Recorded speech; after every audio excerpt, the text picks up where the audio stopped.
I'm sorry to say this, but it's about a bunch of bull. Let's see exactly what's going on. Someone did mention medications coming in at even with tomatoes. This is not usual. I mean, I know we be low over here in my parts of New Jersey, but hey fam, welcome back to another video. Today is Saturday, so happy Saturday, you guys. Hopefully you all are doing well. We're gonna jump right into today's video. Welcome along to our news, comments, and reports. This is Shauna, and I'm officially checking in over here at Moments with Us. Of course, checking in from New Jersey. You guys check in, let us know where you're watching from and how you are doing. All right, so some very interesting things that we're going to go ahead and discuss today. You guys always leave your thoughts in the comments down below. So food farming is definitely nothing new, but it's going to be the new thing for a lot of people, I guess, to realize it. So they're doing something with the butter. So here's what's happening. So butter made from CO2 could pave the way for food without farming. So we know that they're trying to get rid of. So we know that technically they're trying to get rid of farming in general, right? Or at least most of it. And if it's not that, they want to better control it, have it under their control so they can say exactly what's being grown, what can be put out there, what cannot be put out there, just to have better control over it in general. So butter made from carbon dioxide could pave the way for food without farming. So U.S. startup Savor says that it's synthetic vegan fat made without livestock or the crops needed for margarine. It could cut carbon emissions and save the rainforest, y'all. That's what they're saying. So look at that there. This is that synthetic butter. So a new type of dietary fat that doesn't require animals or large areas of land to produce could soon be on sale in the U.S. as researchers and entrepreneurs race to develop the first synthetic food stuff. So U.S. startup Savor has created a butter, but not so butter, product made from carbon in a thermochemical system closer to fossil fuel processing than food production. There's no biology involved in our specific process. All right. So instead, this butter is derived from carbon dioxide.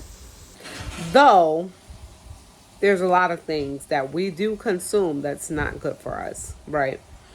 But I think some of the stuff that they're coming up with, I mentioned this plenty of times. We, the people who consume the products, are then the testers. So we're going to see a lot of people come up with, diseases and, getting sick and just things that is uncommon for that person. And then they start taking notes like, well, this butter made from whatever now is being consumed by, patient 123, and patient 123 now have a known disease that they never had before. Or, a known health issue, let's just say it like that. A known health issue now, I mean, it wasn't so known, but, now they have this health issue. And now it's known because now they consume the butter or whatever it is that they're going to, start to put out there. They consumed it. And now look what this person has. So this is known to cause, whatever, because we did study from patient 123. And that's the most recent change is they changed their diet and now is consuming the products that they can afford versus the products that they can't afford. We become the lab rats, and a lot of people, they don't know it. They don't know it. And when prices are up so high and we're constantly checking the sticker and constantly trying to find things that fit into the budget, A lot of people, they're not turning over that label. They're so focused on looking at how cheap this product is because that's what they can afford. They're not turning it over, looking at the label, looking at the ingredients, looking at the little. It's a shame you got to read the fine print on packaging. They're not looking at that fine print. They're looking at the price and what they can afford versus what it is that they're actually buying. So butter, this whole butter is, it's not going to just be butter. That's the issue. That's why I wanted to bring this article up. It's not going to just be butter. We heard about the, the meat, the lab grown meat. Now there's a lab something butter. It's going to be something after something after something in general. So I think that we're having a conversation. I think that Tonette, right? Leading up to the year 2030. I don't think also, I did see your comment that you left before. I don't think that where 2030 hit and then boom, everything is going to happen just like that. Everything will happen, have its phases. We're going to do this. We did the whole pandemic, right? Wiped out whatever it is that we were able to. Cool. Maybe it wasn't enough people. I'm just being real with you guys. Maybe it wasn't enough people. Now let's try this phase and this phase and this phase until we reach 2030, right? Let's get people adapted and adjusted to whatever it is that they're, the lab grown meat, the butter, the insects, everything, the change, being home more, being stuck in the house, get down, lay down, comply if you want this assistance, because everything is so unaffordable that people are going to say, hey, we need the help. And if you need the help, then you got to do this, So it's not just about butter. When we look at things, it's not just about butter. To me, I see things much further than what it is because it's not just about butter. But y'all know what I'm saying, though. Okay. I'm glad you do. Let's get back to these articles. Since we've been on a topic of inflation, yes, inflation, here it is. So much have been thrown out of the everyday's family budget or shopping list. So food companies feel the pain as consumers reject higher prices. But they said inflation coming down, y'all. I want to let y'all know that. So faced with revenue and unit sales declines in recent months, snack giants PepsiCo and Conagra confront the reality of value-seeking behavior. So grocery inflation is slowing, they said, and the companies that make the food are starting to sweat water. So as part of their quarterly earnings reports Thursday, snack powerhouse PepsiCo and Conagra brands reported lower revenue and unit sales. Because for soda, when we go to the store, a liter of soda is almost like $3 when it used to be $1. So we don't buy it no more. So pointing to cost-conscious consumers pushing back on prices and government data reflects the trend. The Bureau of Labor Statistics reported that food prices rose only slightly last month. We're seeing consumers be very price sensitive. Yes. So Bobby, a partner in the retail and consumer goods division of the marketing consultant from Oliver Wyman, consumers are cherry picking promotional prices more, and retailers are putting out more promotional pricing than they have in the past few years. Oh, they go on to say, and while the economy is technically strong, prices for many goods remain higher than before the pandemic, and household debt has risen. It surely enough has. So grocery prices are up 18% since 2020, but the latest inflation report released Thursday shows them leveling off. So overall costs for food at home rose only by 0.1% in June over the previous month. Prices for some key budget items are already falling, they're saying. Fruits and vegetables are down 0.5%, but fruits and vegetables also been really low on the shelves. It's quite ridiculous the way, fruits and vegetables been so low, while cereals and bakery products are down 0.1%. That's not really much. Consumers frustrated by rising prices are now spending less on established brands, particularly in the snack and soda aisle. But did it really come down? Is it really coming down? And if it is coming down, what other items are going up? Like, have your rent just recently went up? Like, we're paying some way, somehow. Have your home insurance, did that just go up for you guys? Did your car insurance just go up? Your health insurance, what's your deductible looking like? What's your copay looking like? Either way, we're still paying regardless. So I'm seeing more and more articles like this, and I'm asking myself, well, have I not been in the store lately?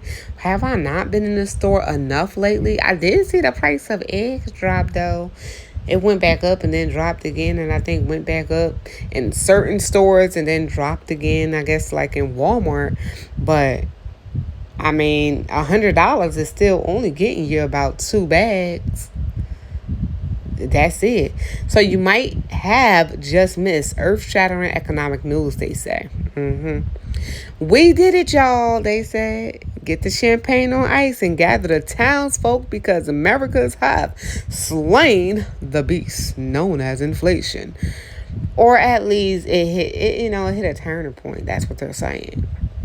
So last month, for the first time in 4 years, prices on everyday goods and services actually fell. In other words, this June was the first time since the pandemic started that we paid less for stuff compared with the previous month. So they're saying inflation is dead and jobs are alive. We have a very good chance right now of sticking the soft landing. So maximum employment and price stability, let's party. That's what they say. But wait, what's that I hear? Cheers. America consumers dancing in the street. Oh no. Nope. I can't even pick up on the sound of what I'm sure is an army of economists demanding sainthood for Jay Powell. That's what they're saying. Instead, the single best economic news of the past decade is but a murmur of chit-chat. Because we don't know what's really going on. One minute they want to say everything going down. The next minute they want to say everything going up. I don't know. I just know what I do know is the money that I'm spending and the amount of stuff that I'm singing, it ain't adding up. Okay? They can keep it. And while we're here, they say the U.S. economy faces a new threat, y'all. Not an old threat, but a new threat. So the biggest danger facing the American economy for years has been inflation. So the topic of today's, reports is inflation here. So now another problem is emerging as a credible threat on the horizon: unemployment. So hand in hand with that inflation, right? So just as inflation continues to cool, that's what they're saying. Yellow lights are flashing in the still strong job market. The Federal Reserve must now confront the risk that is making a mistake by keeping interest rates too high for too darn long. That's why some economists are pleading with the Fed to ease up its inflation fight before high interest rates, which it's used to tame surging prices, grind the U.S. economy into a recession. So talks of a recession back in the air.